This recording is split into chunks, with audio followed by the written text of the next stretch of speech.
So, ito yung aming gugulayin ngayong gabi. Ito ay ubod ng saging.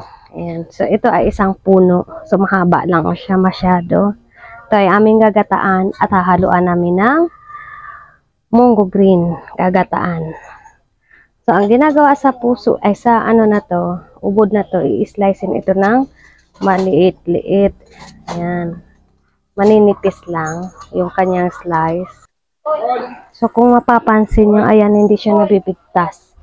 Hindi siya napuputol. So, mamaya, kailangan natin tanggalin yung kanyang mga parang, anong tawag dyan? Hindi ko alam. Dagta. Ayan, So, ayan, hindi siya napipigtas. Ayan. Ayan,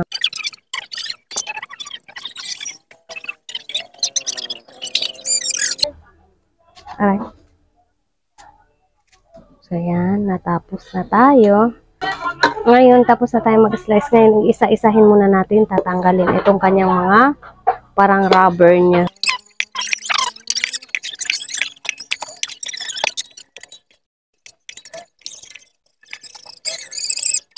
Tsagaan to pag ito ang gugulayin mo.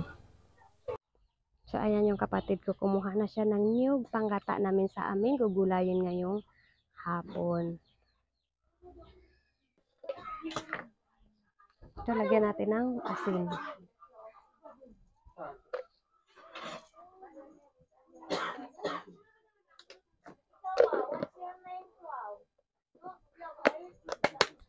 So, ayan ngayon. Para doble tanggal yung kanyang parang string or ano tawag dyan. Ganito na naman ang gagawin natin.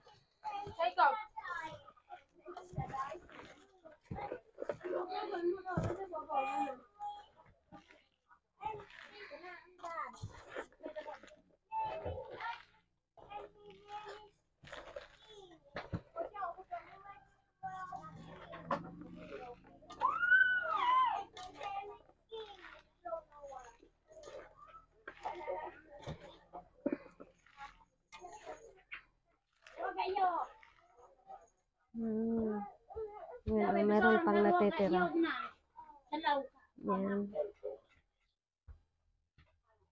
Parang hibla siya ng buhok. So, kailangan natin tanggalin yan.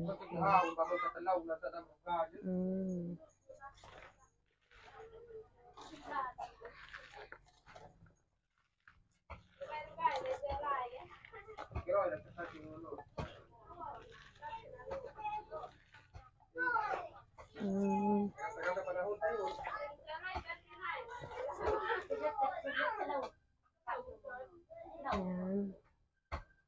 So, marami pa tayong natatanggal.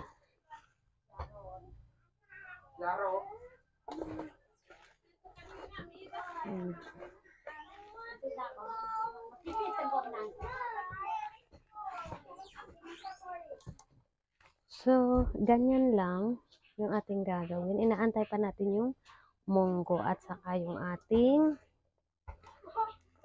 coconut. Yan.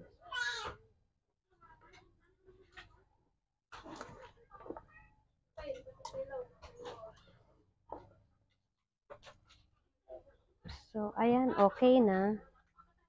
Hahayaan ko muna to kasi aantayin ko yung gata at saka yung aming nilagang green munggo. Yun yung aming paghahaluin. Pagsamahin natin to sa pagluto mamaya. So, ayan, for now, mag-start na tayo sa ating paggata.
Habang nagluluto tayo ng ating gulay, ito yung ating iinumin muna itong guyabano tea bago tayo kakain. Mamaya, iinom muna tayo ng guyabano tea.